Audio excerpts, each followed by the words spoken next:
Assalamualaikum warahmatullahi wabarakatuh. Alhamdulillahirabbil alamin. Allahumma sholli ala sayyidina Muhammad wa ala ali sayyidina Muhammad. Apa kabar teman-teman semua? Jumpa kembali dengan saya di channel Kang Safar.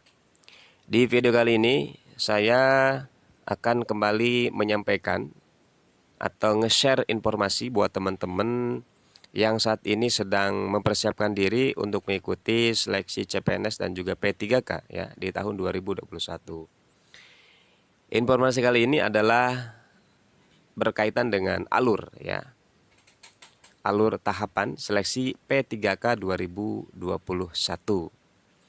Barangkali di antara teman-teman masih ada yang bertanya-tanya atau masih belum ada gambaran seperti apa alur seleksi P3K ya di tahun ini, dari mulai pendaftaran hingga ke tahapan tes, ke pengumuman dan seterusnya.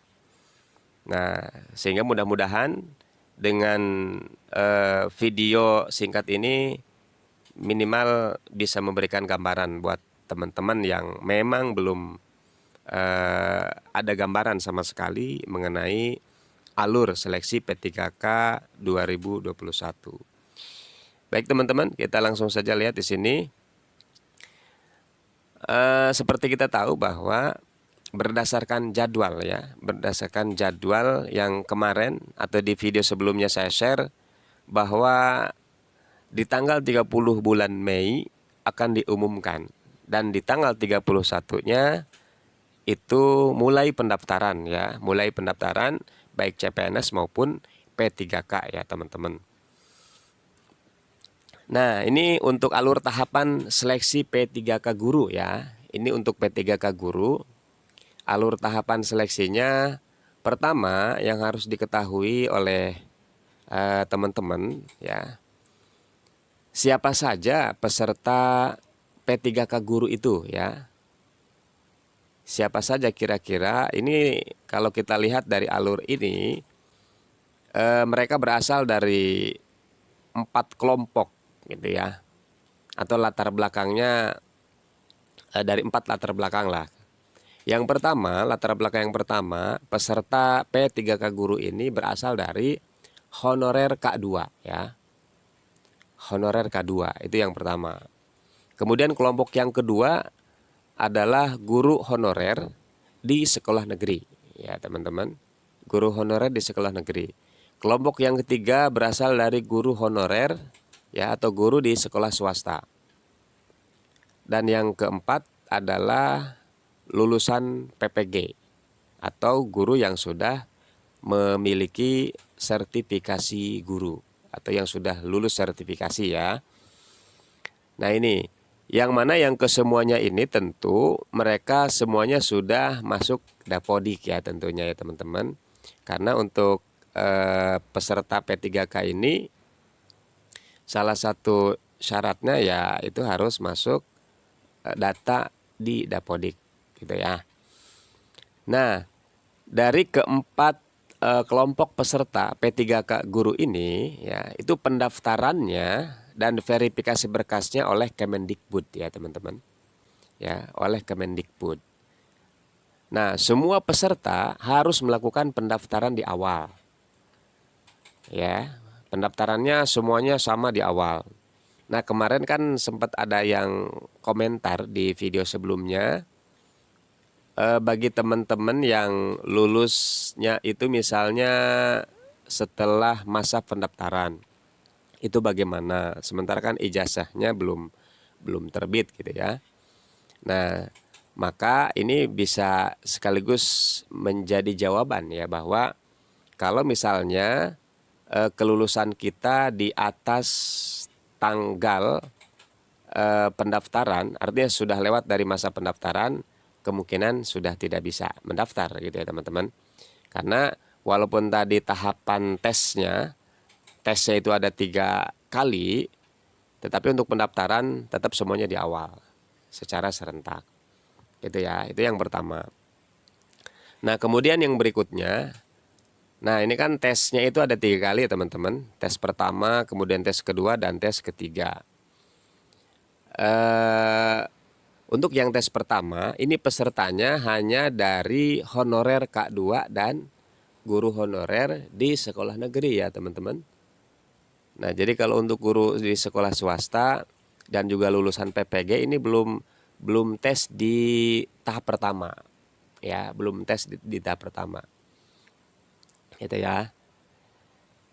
Jadi sekali lagi bahwa untuk peserta tes pertama itu adalah honorer peserta P3K guru dari honorer K2 dan guru honorer di sekolah negeri.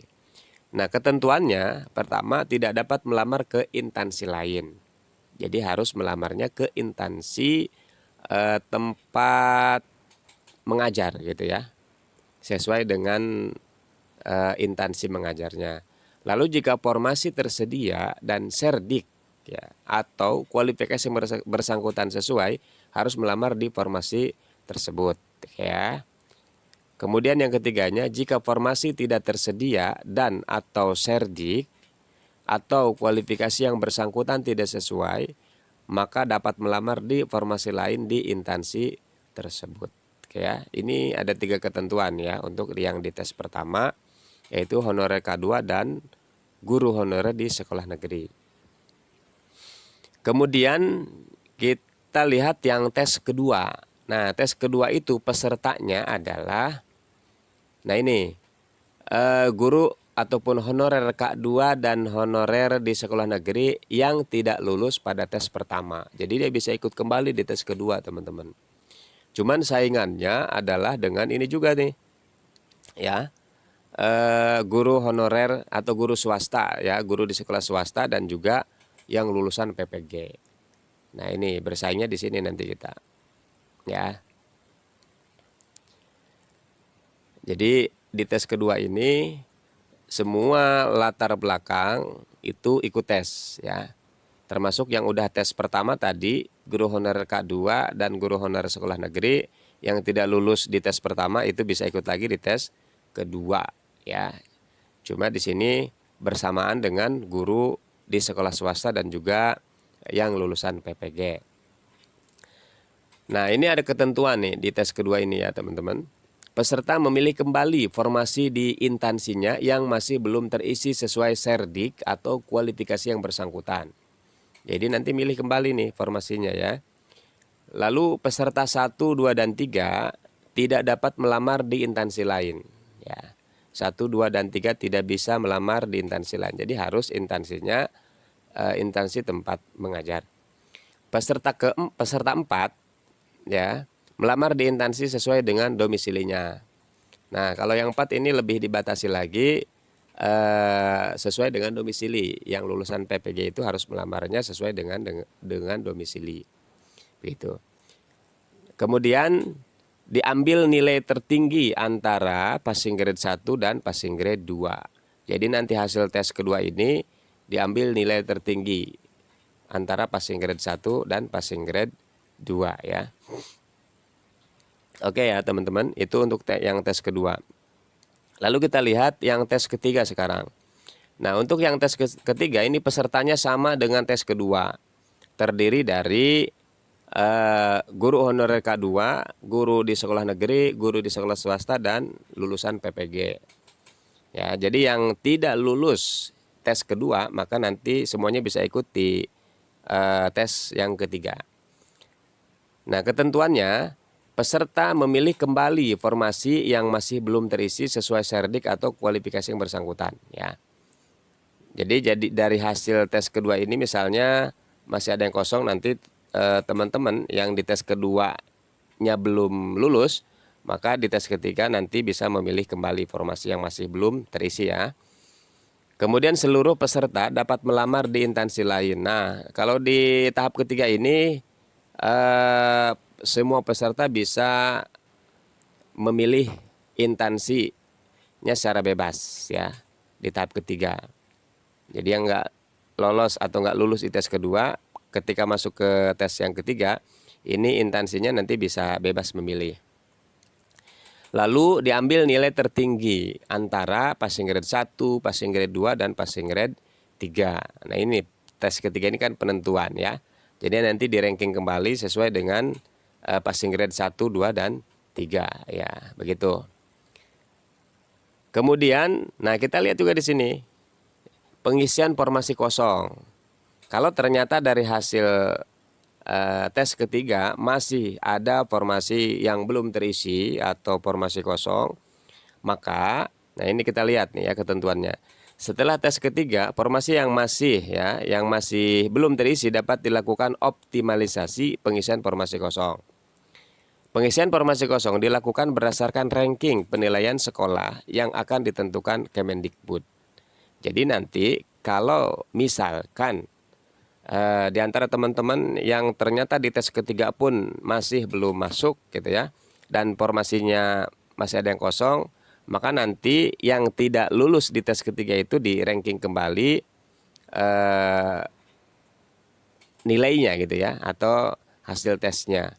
Dan itu nanti ditentukannya oleh Kemendikbud, begitu teman-teman ya. Itu teman-teman untuk alur tahapan seleksi P3K guru ya. Mudah-mudahan sedikit ada gambaran ya mengenai tes pertama, tes kedua, tes ketiga, terus siapa saja yang ikut di tes pertama, kedua, dan juga ketiga, dan juga ketentuan-ketentuan lainnya.